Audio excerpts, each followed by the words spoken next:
Eu queria ler a Bíblia com vocês hoje. Nós fizemos uma caminhada muito jóia nesses últimos 2, 3 anos. Primeiro a gente leu Marcos. Vocês lembram? Quem é Jesus, o que ele veio fazer, o que ele exige dos seus seguidores. Ficamos 1 ano lendo Marcos, estudando com as crianças. Depois a gente teve um intermezzo aí, né? Um ínterim, onde a gente tratou outros textos. Acho que a gente leu Tiago também. Enfim, depois, lá em outubro do ano passado, nós começamos uma caminhada sobre o caráter de Jesus Cristo. E a gente fez isso a partir do Sermão do Monte. Então, você pode até achar assim, pastor, nós estamos cansados já de ouvir esse negócio, eu já não gosto de sermão. O cara vem conversar, quero falar com você, eu já penso, lá vem sermão, né? E aí você vem aqui e ainda fala do Sermão do Monte, né? Eu vou ser franco com você. Você quer seguir a Jesus Cristo? Você quer se tornar um discípulo do Senhor, assim, de verdade, para valer? Faça amizade com o Sermão do Monte. Faça amizade com o que Jesus fala aqui.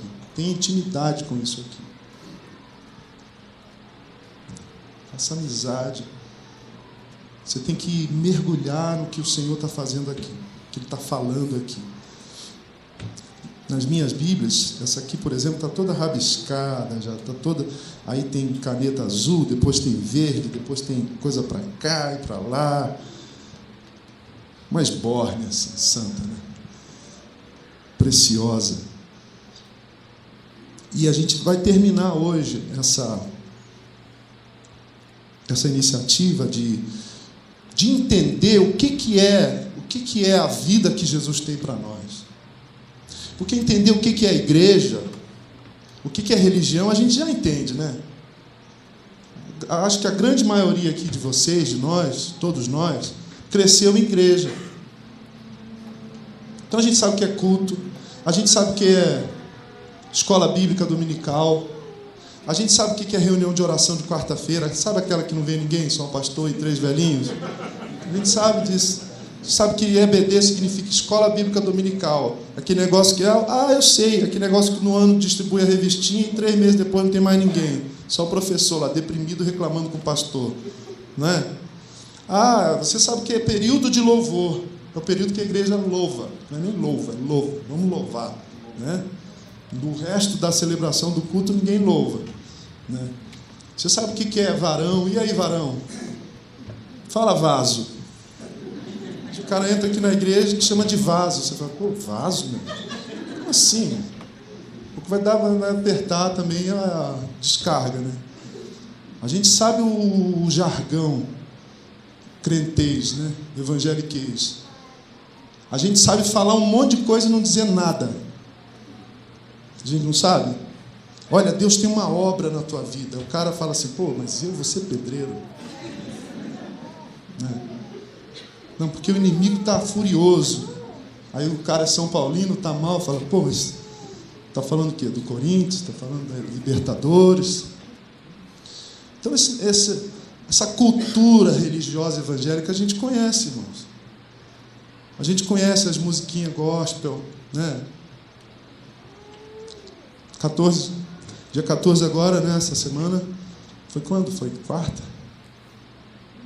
Quinta? Faleceu o B.B. King, né? E aí o pessoal do Ultimato pediu para eu escrever um artigo, eu escrevi, estava lá meio febril e tudo, depois falei, não, isso aqui está muito ruim, não publica não, que o B.B. King merece um texto melhor. Tem muita gente já falando dele, mas o que eu escrevi, lembrava, por exemplo, que o pai saiu de casa muito pobre, lá no Mississippi, né? Nasceu em 1925. Muito pobre, sofria muito. Né? O afrodescendente sofre até hoje, imagina em 1925, no sul dos Estados Unidos, com alguns irmãos brancos que durante a semana botavam aquela roupa da Ku Klux Klan e enforcavam jovens só porque eram negros. Menino da seleção de olímpica foi vítima de racismo essa semana. Imagina nos anos 20. Muito pobre, catando algodão durante a semana toda, mas a mãe crente, crente, crente, crente, louvado seja Deus por essas mães crentes, né? Levava o bibiquinho para a igreja. E ele, menino, assim, de tudo, lá no documentário que eu vi, disse que o pastor daquela igrejinha tocava violão. E aí ele ficava assim vidrado no pastor tocando violão. E quando terminava o culto, quando o pastor ia conversar com a igrejinha, um barraco de madeira, assim, igreja, um barraco de madeira no meio do... Isso está no Netflix, inclusive, esse documentário. E ele esperava o pastor, quando o pastor saía, ficava fazendo assim para sentir as cordas do violão, já atraído pela música, né? E foi aprendendo a tocar, cantando na igreja. Primeiro aprendeu a cantar e cantava com a alma, né? Essa coisa de coração, é bem do negro americano, né? Que sabia que se a salvação dele não viesse do Senhor, não ia vir de lugar nenhum, né? É por isso que Jesus diz nesse texto absolutamente extraordinário do Sermão do Monte: bem-aventurados são os pobres em espírito, porque deles é o reino dos céus. Os ricos em espírito, que quer dizer os prepotentes, aqueles autossuficientes, eles não são bem-aventurados porque eles não precisam de Deus, não precisam de nada. O Steve Jobs resolveu fazer o transplante quando já estava morrendo, porque disse: não, eu posso me curar com os meus chás. Câncer no fígado, curando com chás medicinais. Tem gente muito arrogante, cara. Não tem, não? E aí ele começa a cantar num conjunto chamado The Famous St. John Gospel Singers, os famosos cantores gospels de São João. Só que não era de São João, festa junina, né? São João da Bíblia, né? E aí assim ele começou a carreira dele. Eu estou falando isso porque no meu coração essa semana, muito tempo ali deitado, né? Eu tive a oportunidade para olhar de novo para esse texto inteirinho. E hoje a gente termina. A partir da semana que vem a gente começa a falar sobre a igreja, a maravilhosa e boa comunidade.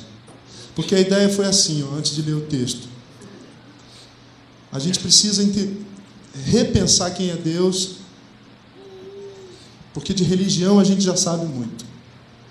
Então vamos repensar quem é Deus e vamos repensar o que é a vida que Deus tem para a gente viver.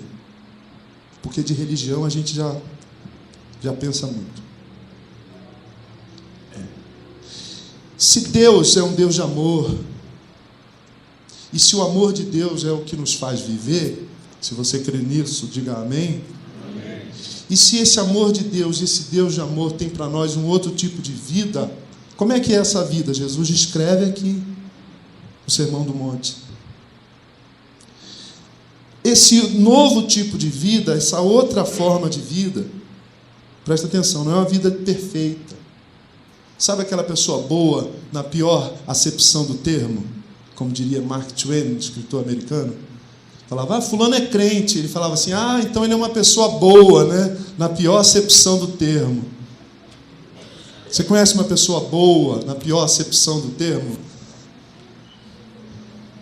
Gente certinha.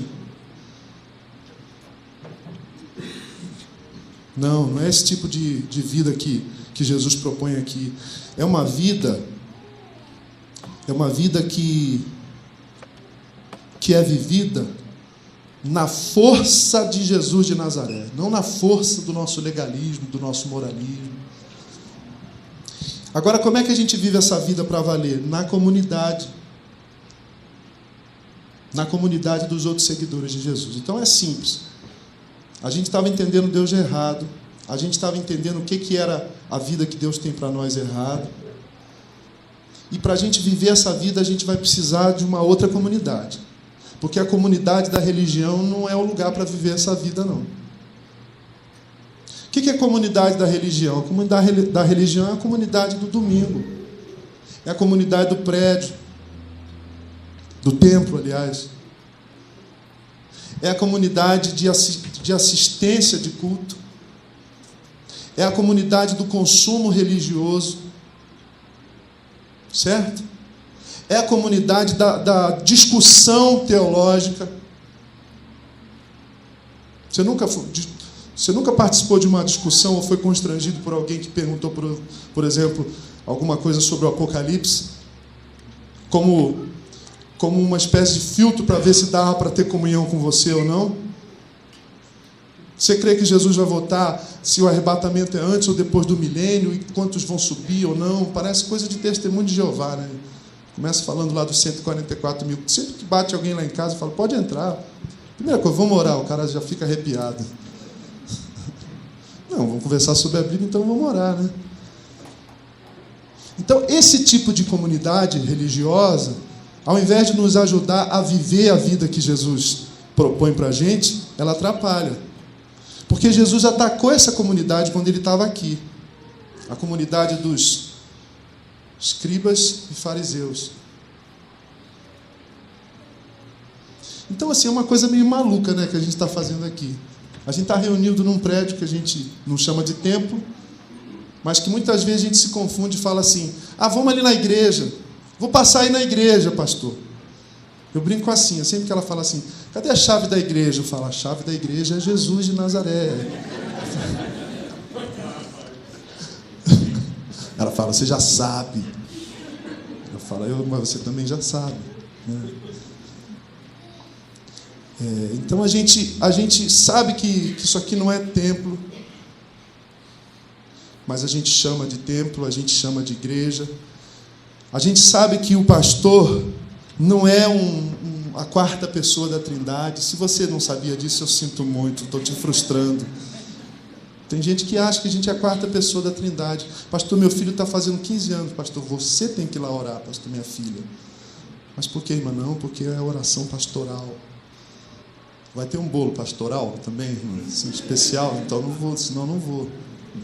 Esse clericalismo. A gente tem umas recaídas, não tem? É igual novela, você fala, novela não presta. Você vê um dia, nego, você quer ver quem vai trair quem. Não veja. Não veja. Porque você dá uma recaída, você não dá uma recaída? Não? Glória a Deus. Livre estou. A gente tem uma recaída. Você concorda? Vocês estão entendendo o que eu estou falando? A gente não tem recaída num montão de coisas que a gente já sabe que não funciona. A gente sabe que tem um monte de coisa da religião que não funciona, mas se deixar a gente volta. A gente volta, porque a posição da religião é uma posição confortável, porque ela não lida com as coisas do coração, ela lida só com as aparências. É confortável. Eu colocar um paletó e gravata, o pastor Eli está de blazer, não estou fazendo direto para ele, aliás, está elegantésimo ali, né? Mas eu vou pregar numa igreja, se eu puser paletó e gravata, é confortável, irmãos, dá um negócio assim, sabe? Como diria meu filho, é uma versão evoluída do Pokémon. Sabe assim, né? É mais supremo. Né? O cara te chama de reverendo. Ô, reverendo. Você começa a se achar uma coisa meio xamã, meio pajé. Se você põe a indumentária, você fica assim. Guru. Fica mais guru. Você muda a voz. E aí, irmão Moisés? Uau. Né? Nós precisamos de outro Deus. Como assim, pastor? Não o Deus das nossas fantasias religiosas, mas o Deus que Jesus revela. Amém? Precisamos do Deus que Jesus, não apenas que Jesus anunciou como seu Pai, mas o Deus com o qual Jesus se relacionou. Nós precisamos desse Deus. Porque o Deus do cuidado, o olhinho no que vê, o Salvador do céu está olhando para você. O Salvador do céu está de olho em você. Imagina se ele fosse o carrasco do céu, né? Se fosse o bicho papão, o tio do saco. A gente é sádico. O tio do saco vai passar aí, hein? Além de ser mentira, né? Ainda é sádico, né? Você nunca falou isso para os seus filhos? Você está na igreja, hein? Pô, cuidado, Ananias e Safira, hein? Pode morrer. Precisamos de outro Deus. Qual Deus que nós temos conhecido, irmãos? Como diz a canção do Asaf: Tu és Jesus, o amigo verdadeiro que tenho conhecido na vida de meus irmãos. Precisamos do Deus que Jesus revela. Amém ou não? Amém. Muito bem. Deus da religião que a gente manipula, Deus que a gente pode comprar com dízimo e oferta, esse Deus é muito pequeno para nós. Precisamos de outra vida, porque a vida de ir para a igreja no domingo, Alexandre do céu. Que frase é essa, Alexandre? Ir para a igreja no domingo. Que frase, ela é uma contradição. Não é não, Rita? A igreja não é um lugar, a igreja não é um prédio, a igreja não é instituição, a igreja é uma comunidade. E a palavra igreja, lá na Grécia, na época de Jesus, significava conselho deliberativo de anciãos, gente que trabalhava em prol da justiça. Você poderia falar assim: eu vou à igreja hoje, se for sexta-feira à noite, você estiver indo lá lá onde está a Missão Sena, fugiu, Cracolândia. Por quê? Porque a igreja está ali fazendo justiça. Então a gente precisa de outro Deus, o Deus de Jesus, de outra igreja, a comunidade dos discípulos de Jesus, aqueles que estão aprendendo com Jesus, e precisamos de uma outra vida. E Jesus descreve bastante essas ideias aqui, nesses 3 capítulos. E ele termina assim, e é com esse texto que eu quero ficar, capítulo 7 de Mateus. Portanto, quem ouve estas minhas palavras e as pratica, é como um homem prudente que construiu sua casa sobre a rocha. Caiu a chuva, transbordaram os rios, sopraram os ventos e deram contra aquela casa, e ela não caiu, porque tinha seus alicerces, onde? Na rocha. Mas quem ouve essas minhas palavras e não as pratica, é como um insensato que construiu sua casa sobre areia. Caiu a chuva, transbordaram os rios, sopraram os ventos e deram contra aquela casa, e ela caiu. E foi grande a sua queda. Quando Jesus acabou de dizer essas coisas, as multidões estavam maravilhadas com o seu ensino, porque ele as ensinava como quem tem autoridade e não como os mestres da lei. Eu queria começar pelo fim aqui. Pensa num veterano de guerra, com a mão amputada,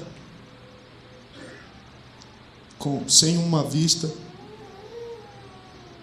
numa coletiva de imprensa falando sobre os horrores da Segunda Guerra Mundial. Um veterano brasileiro lá de Monte Castelo, um pracinha que se uniu aos aliados na Segunda Guerra. Pensa nesse cara falando o que foi lutar contra o nazismo, contra o fascismo lá de Mussolini na Itália. E pensa num mestre em história da USP falando a partir de 20 livros que ele leu. Quem tem mais autoridade? A pergunta é: quem tem mais informação?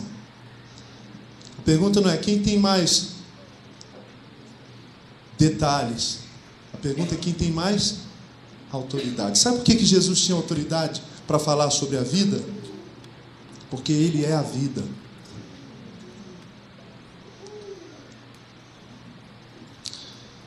Jesus é a vida.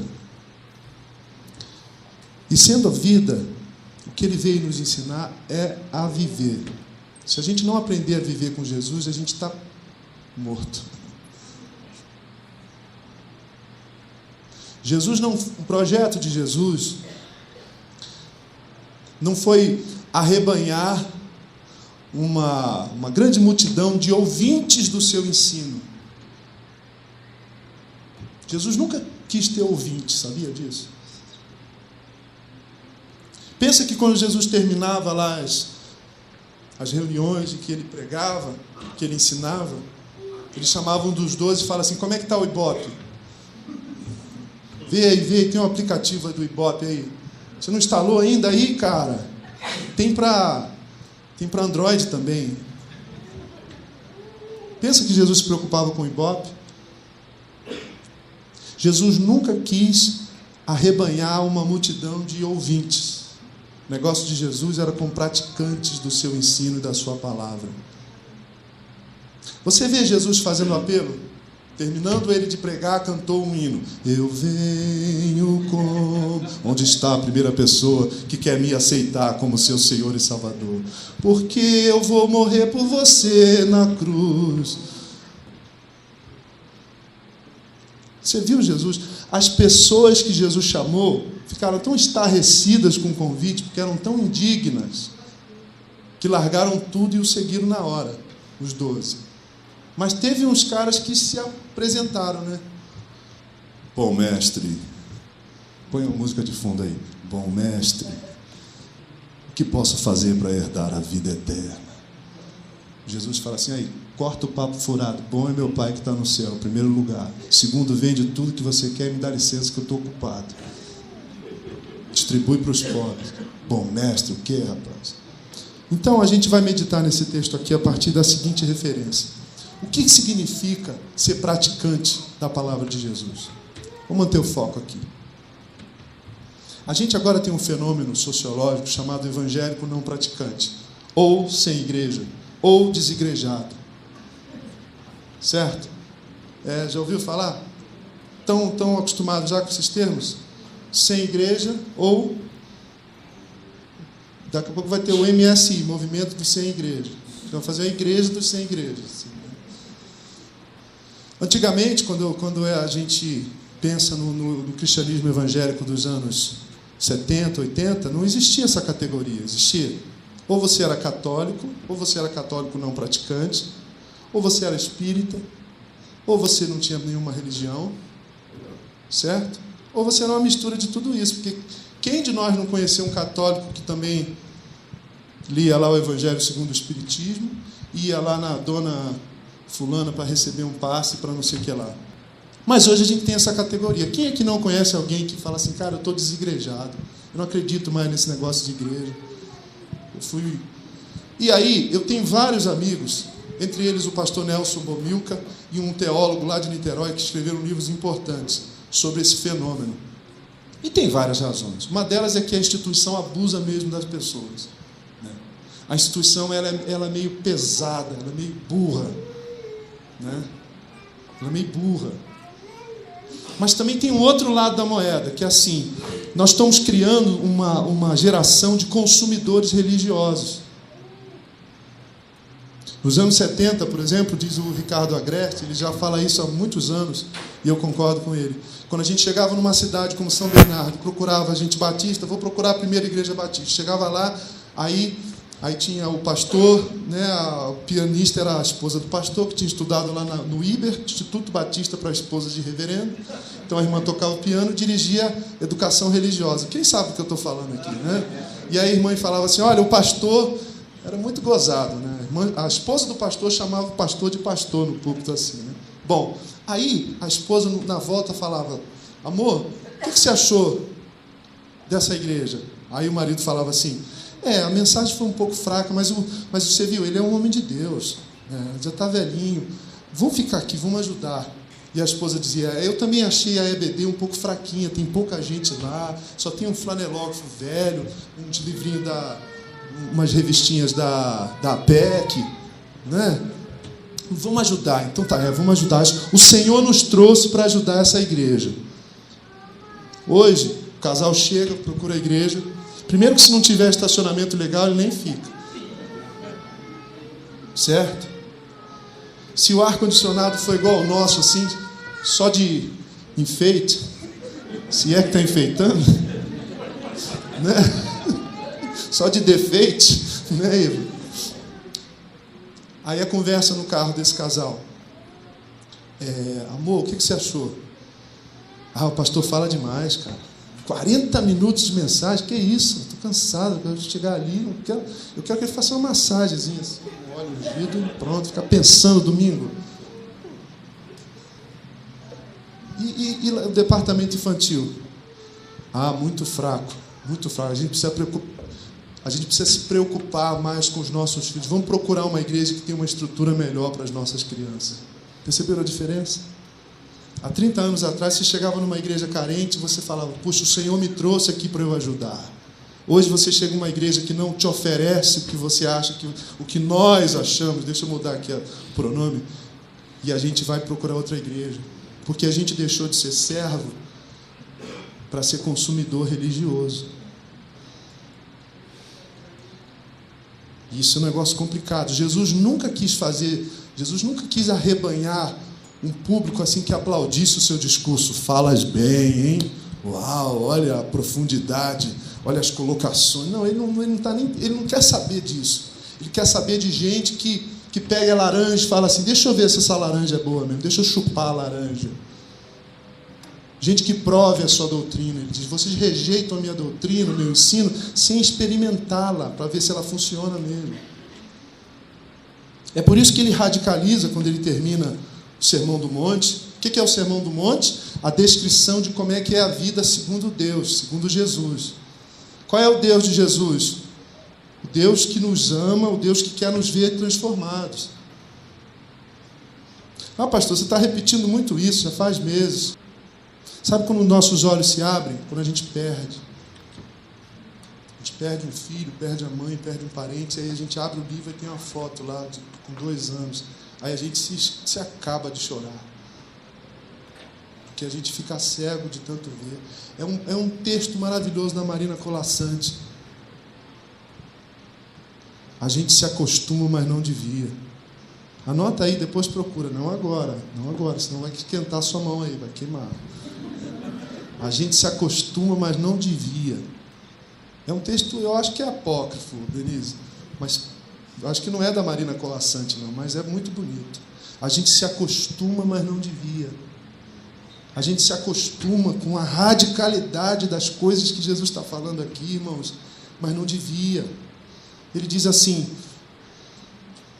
quem ouve essas minhas palavras e as pratica, está construindo uma casa sobre a rocha. E a gente diz, amém. A gente até faz canção, né? Casa sobre a rocha, casa sobre a rocha. Né? Grava CD sobre casa sobre a rocha. Camiseta assim, uma rocha, casa. Mas a gente sai daqui e a gente volta para aquela frase que eu costumo usar, para o varejo das misérias do nosso cotidiano. O que está acontecendo com a gente? A gente está cego de tanto ver, a gente está surdo de tanto ouvir.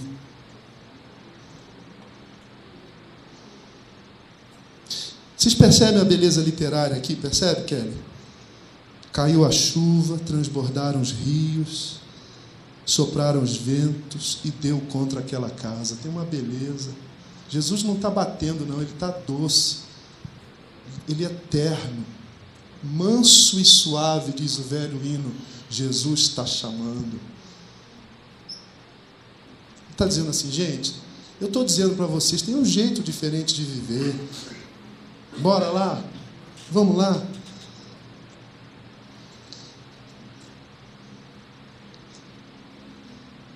E aí, para a gente fechar aqui, aí faz cada vez mais sentido para mim a palavra arrependimento.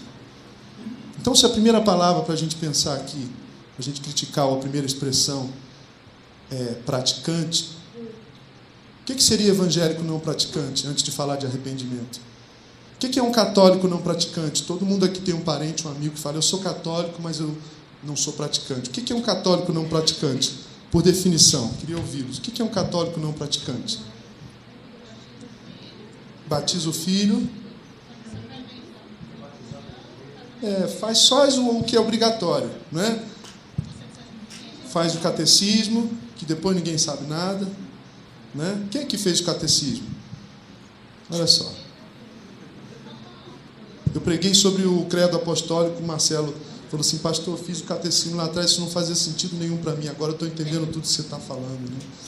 E aí a minha crise, será que o nosso catecismo lá embaixo está fazendo sentido para os nossos filhos, Alexandre? Rapaz, isso me rouba algumas madrugadas preciosas. E aí o cara depois não vai na igreja, mas ele é católico. Não, eu sou muito católico.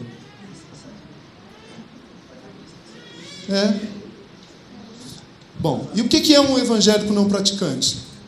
O que seria um evangélico não praticante? That's the question. To be or not to be a evangélico praticante? Teoricamente, que não vai na igreja. Para poder fazer, para corresponder com o católico não praticante. O que é um católico praticante? Ele crê que Deus existe, que a Bíblia é verdadeira, que a igreja vem de uma sucessão apostólica, não sei o quê, mas ele não vai para a igreja, não está comprometido. O evangélico não praticante também é um cara que crê em Jesus, tal. Se ele ficar doente, ele vai no centro pedir um passe lá? Ele vai no budismo? Ele vai falar assim, gente, se eu morrer, morri, porque isso aqui é matéria, eu não acredito na vida. Ele vai aonde que ele vai? Primeiro ele vai ligar para a mãe dele que é crente, falar, mamãe, ora por mim, mamãe. Né? Agora, essa definição está errada, irmãos. Abra comigo Romanos capítulo 1, por favor. Eu quero que você saia daqui com outra cabeça. Pode começar a desparafusar aí, vai lá. Feito coruja.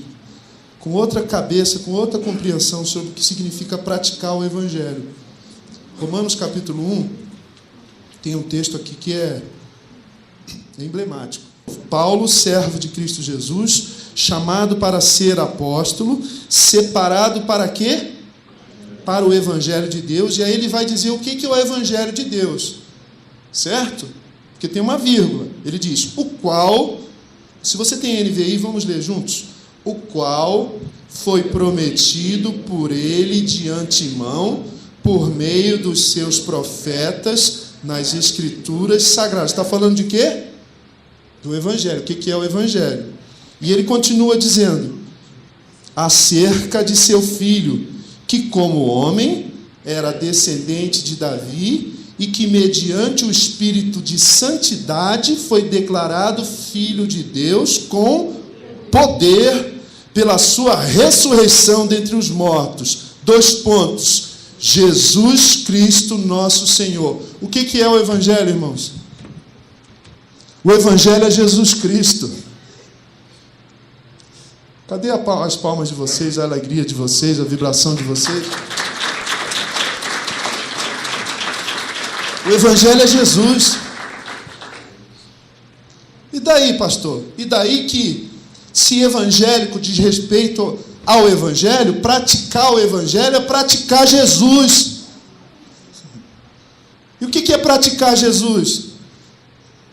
É se parecer com Ele, é andar com Ele, é ouvir a sua voz, é conhecer a sua palavra, é fazer o que Ele manda, porque Ele diz em João, aquele que tem os meus mandamentos e os guarda, esse é o que me ama. Esse me ama, não é quem canta bonito lá. E eu falo como alguém que canta, não necessariamente bonito lá. Entendeu? Isso posto. Né? O Evangelho é Jesus. Então a conta é simples. A gente precisa dar um tapa na nossa cabeça dura religiosa, cega de tanto ver, surda de tanto ouvir, porque para a gente praticar o Evangelho é vir para a igreja. Percebe como a gente catolizou? A gente que criticou, nós que fomos ridiculamente tão anticatólicos, imitamos isso. Católico não praticante é o católico que não vai para a igreja. Evangélico não praticante é o evangélico que não vai para a igreja. Está errado. Evangélico não praticante é aquele que não imita Jesus Cristo. É aquele que ouve as palavras dele aqui por 6 meses, começar por mim, ouve suas palavras e não se arrepende. Essa é a segunda e última palavra, arrependimento. Está errada a nossa compreensão. Arrependimento não é remorso, irmãos. Remorso tem a ver com o que passou. Arrependimento tem a ver com o que virá. Remorso tem a ver com coisas erradas que eu fiz. Arrependimento tem mais a ver com as coisas certas que eu vou fazer. Diga amém. Porque a palavra arrependimento quer dizer metanoia, mudança de mente. Então eu não mudo a mente com relação ao passado, eu tenho que mudar a mente com relação ao futuro. Porque nunca é tarde para começar a fazer o que é certo. Você diz amém mesmo? Amém. Então o remorso fica... Cara, isso é remorso. O que muda a nossa vida é arrependimento. Arrependimento. Metanoia, outra cabeça.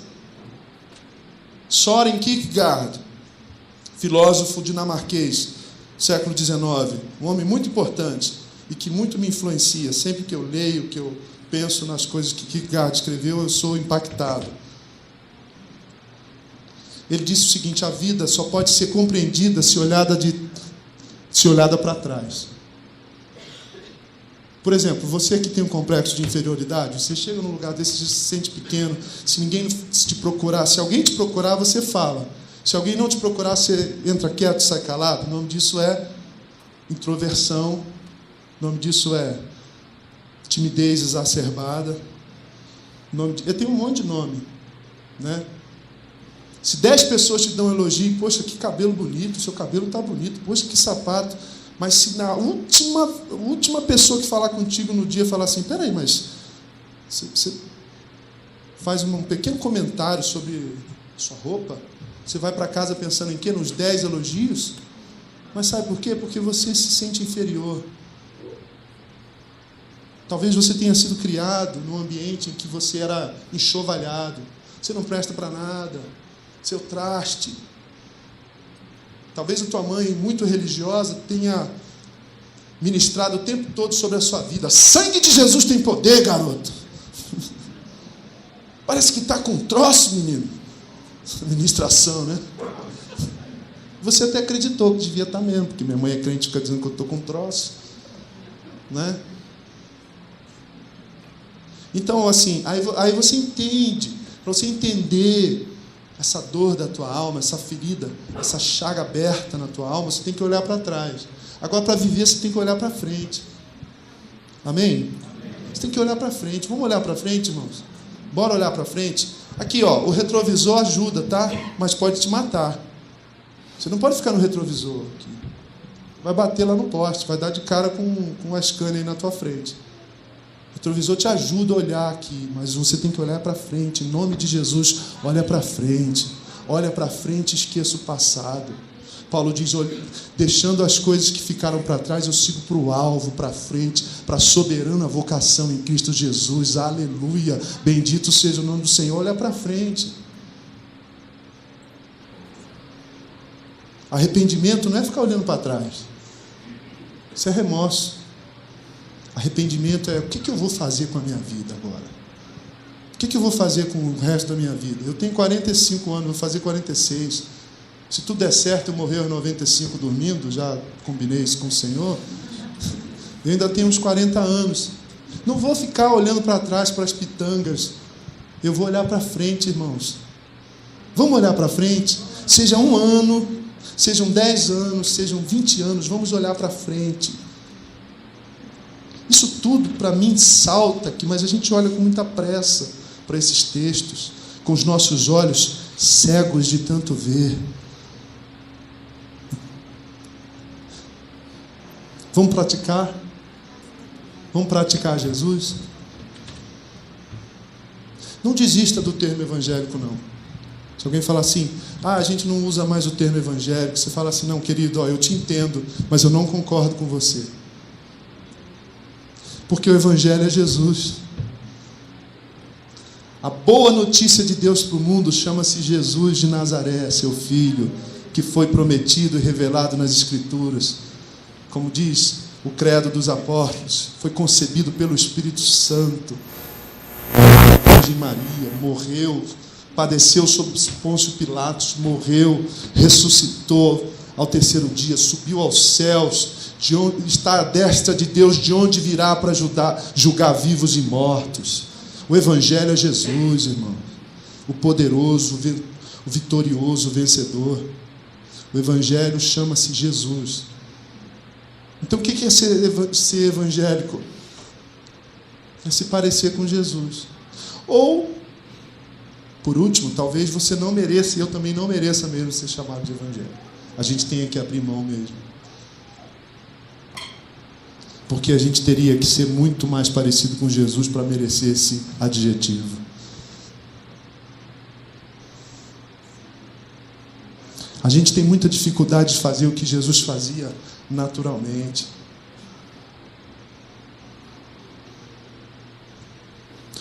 Se eu fosse um pianista, o Bena está estudando agora piano, estou todo bobo lá.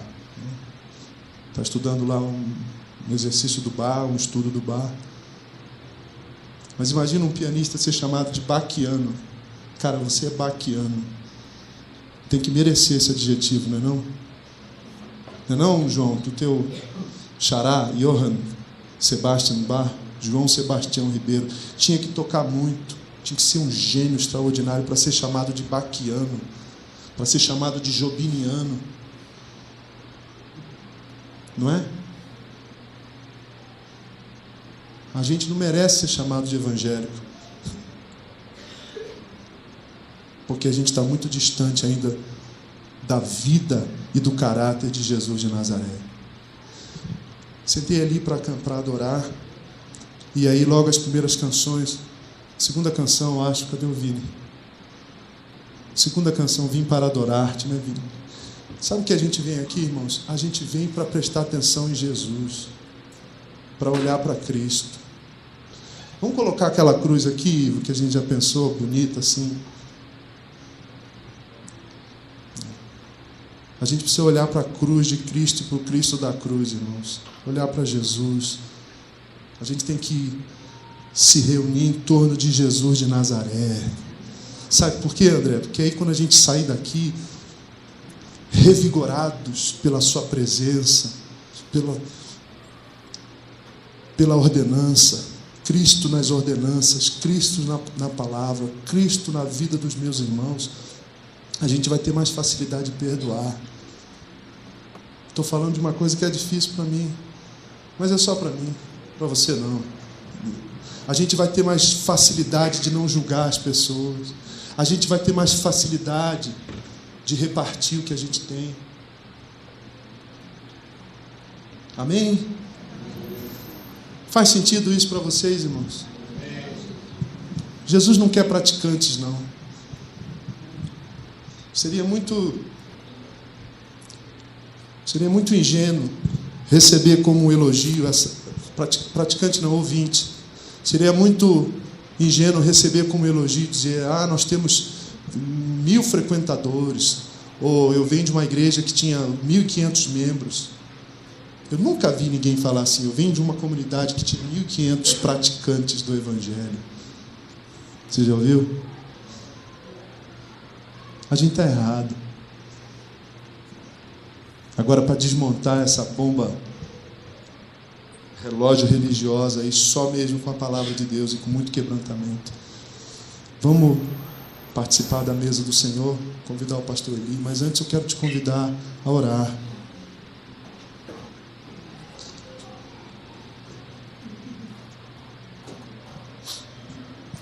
Se você está aqui ouvindo essa reflexão, é porque Ele te escolheu, Ele te chamou aqui. Você tem a oportunidade de responder, dizendo: Jesus, me perdoa. Se você quiser, você pode até orar comigo aí no teu coração. Jesus, me perdoa, eu estava entendendo errado. Eu estava entendendo que eu precisava ser um bom crente.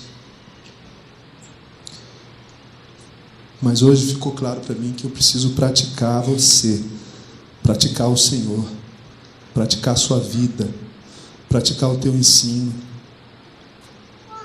E isso é muito mais difícil do que não faltar culto. Isso exige muito mais de mim, Senhor Jesus. Me perdoa, Senhor. Eu estava entendendo errado o que era igreja. Eu estava entendendo que igreja é um lugar onde a gente vai para ser abençoado. Mas agora eu estou entendendo que igreja é um lugar onde a gente vai para ser inspirado a servir o Senhor. Onde a gente é um ambiente onde a gente é convidado a se entregar mais ao Senhor. Eu estava entendendo errado o que é adoração. Eu estava pensando que adoração é assim, a gente canta, canta, canta, aí Deus fica feliz e nos abençoa. Não, agora eu estou entendendo que adoração é a única resposta que podemos dar à Tua presença. Cair de joelhos e dizer: Santo, Santo, Santo é o Senhor. Eu estava entendendo errado um monte de coisa, Jesus. Eu me arrependo, olho para frente e digo: eu quero Te seguir, eu quero praticar as Tuas palavras. Me ajuda, Jesus. Quanto a mim, Senhor, Teu servo, junto com os meus irmãos, que eu viva essa palavra, Senhor. Me ajuda em casa com a Cinha. Me ajuda em casa com o Bena e o Pá, Senhor. Me ajuda, Senhor, como Teu servo aqui entre os meus irmãos. Que eles não esperem de mim o que eu não posso lhes dar, Senhor. Mas que eles possam contar, Senhor, com o meu companheirismo na sua dor, com a minha compaixão nas suas lutas, com o meu amor em todo o tempo, Senhor. Porque servi-los é servir-te, ó Cristo bendito de Deus. Venha ao nosso encontro agora na Eucaristia, na comunhão, no pão e no vinho partido e bebido em memória de Ti, Jesus. Que seja assim para a Tua glória. Que doentes sejam curados nessa manhã aqui, Senhor.